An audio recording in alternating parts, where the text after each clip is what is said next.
baiknya ambiguitas leksikal dan gramatikal pada Undang-Undang Cipta Kerja 2023 yang menghasilkan ditemukan banyak pasal bermakna ganda dari kilatan kata maupun struktur kalimat. Ambiguitas berpotensi menimbulkan multitafsir hukum. Mengapa kami mengambil penelitian ini?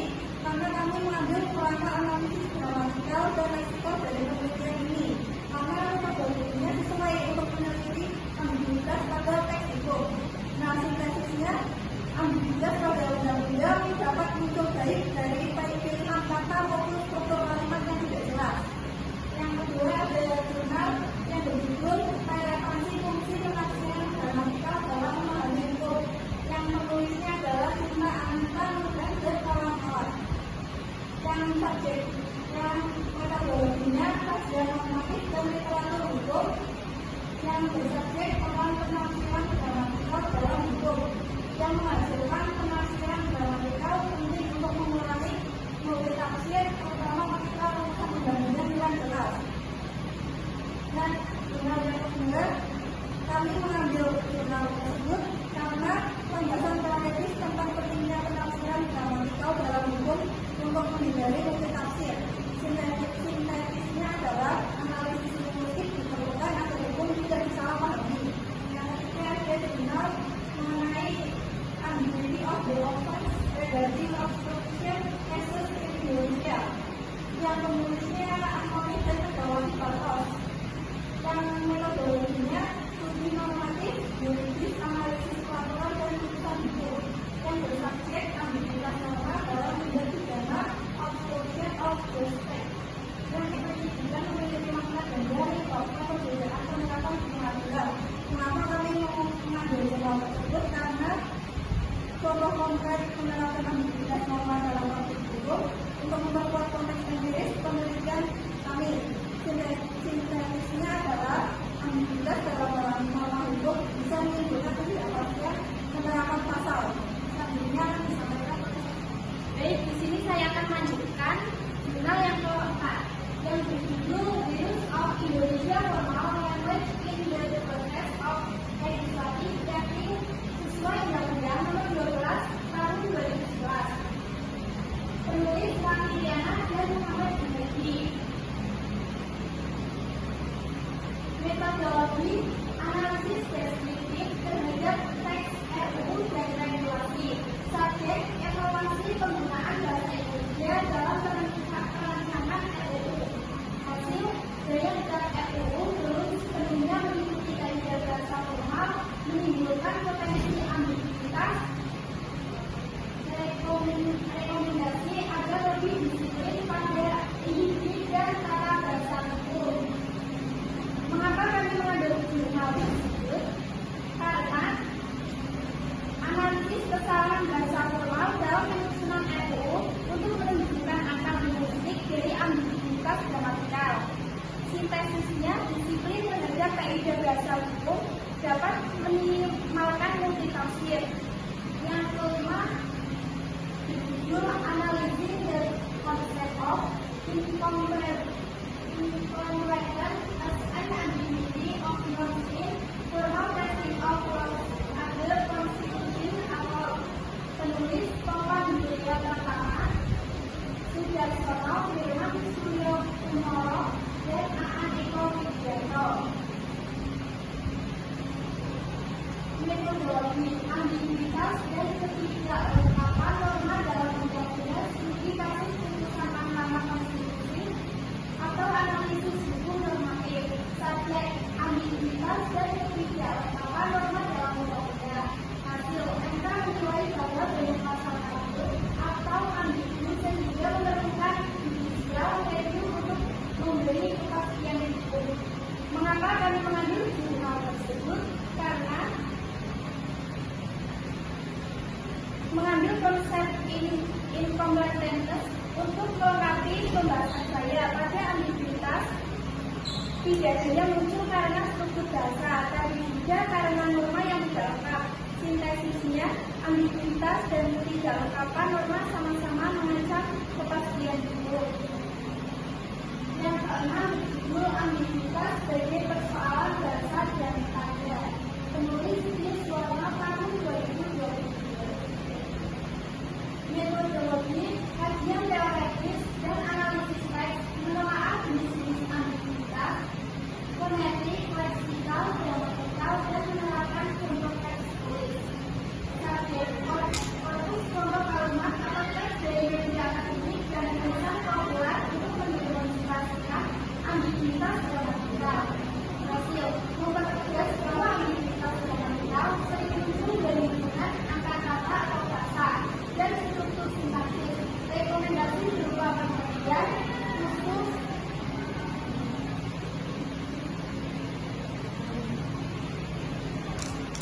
pada struktur kalimat untuk menghasilkan kalimat efektif dalam dokumen resmi.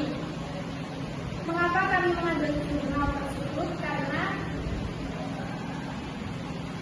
dasar teori linguistik umum untuk menjelaskan hubungan antara struktur, sintaksis, dan makna. Sintaksisnya, ambiguitas gramatikal adalah fenomena yang lahir dari hubungan antar kata dan frasa dalam struktur kalimat. Selanjutnya akan dipaparkan oleh Sekar Octaviani.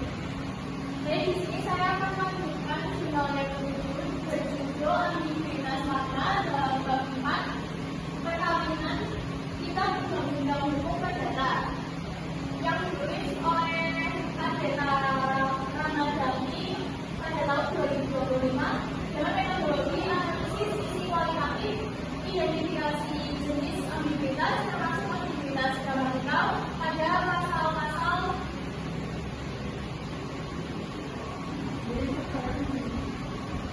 pasal-pasal tertentu penggunaan teori ambiguitas dengan subjek pasal-pasal bab 4 mengenai perkawinan dalam KUHP Perdata. Hasilnya yaitu menemukan beberapa frasa atau konstruksi yang menimbulkan multitafsir pada berdasarkan klarifikasi redaksional dan penambahan definisi untuk mengurangi resiko interpretasi berbeda di praktik peradilan. Dan di sini kalau kami mengambil metode analisis kualitatif dari bagian ini untuk digunakan dalam penelitian kami terhadap teks pasal dalam RUU. Sintetisnya yaitu ambiguitas umum seringkali bersumber dari redaksi dan kurangnya definisi eksplisit. Lalu yang jurnal ke-8 judulnya yaitu The Use of Immigration Formalities in the Process of Legislative Drafting in Accordance with Law Number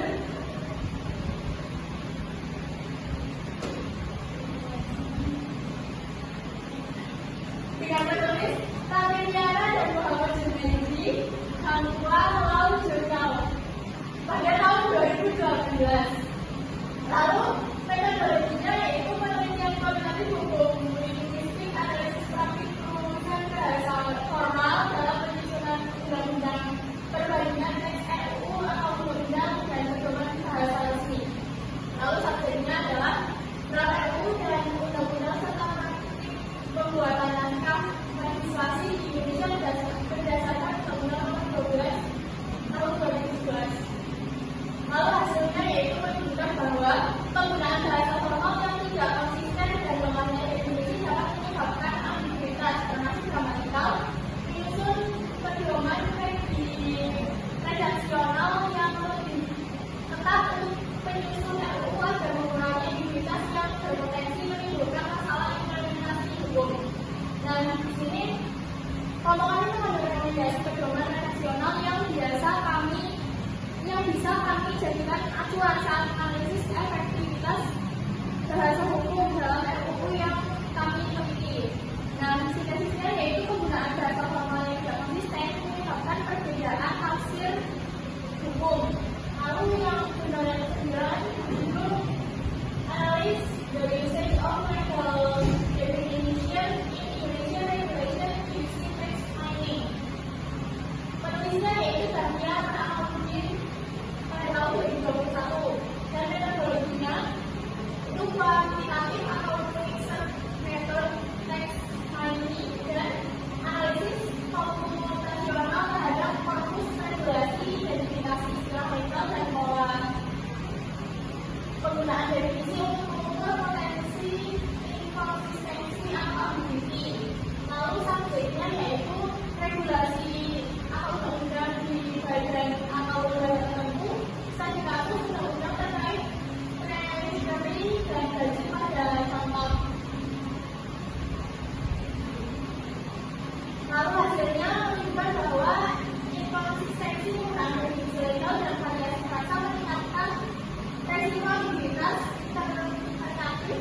Text mining efektif menggunakan aneka teks yang rawan tafsir ganda berguna sebagai metode untuk menelaah korpus prolegnas, mengecek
yaitu ambiguitas juga digunakan secara strategis dalam proses legislasi untuk mempertahankan fleksibilitas politik.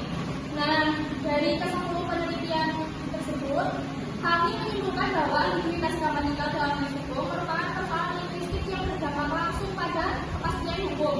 Penelitian kami akan menggabungkan yang pertama yaitu metode analisis kualitatif linguistik seperti Purwono dan Dana, yang kedua yaitu pendekatan hukum normatif seperti Pratama dan Bukrita, lalu yang ketiga yaitu pendekatan kritis dan empiris seperti Reswari dan Vivianda. Tujuan akhirnya adalah menghasilkan analisis sintaksis terhadap ambiguitas dalam proses legislasi nasional yang tidak hanya mendeskripsikan fenomena bahasa, tetapi juga memberi rekomendasi praktis dari penyusunan undang-undang yang lebih jelas dan efektif.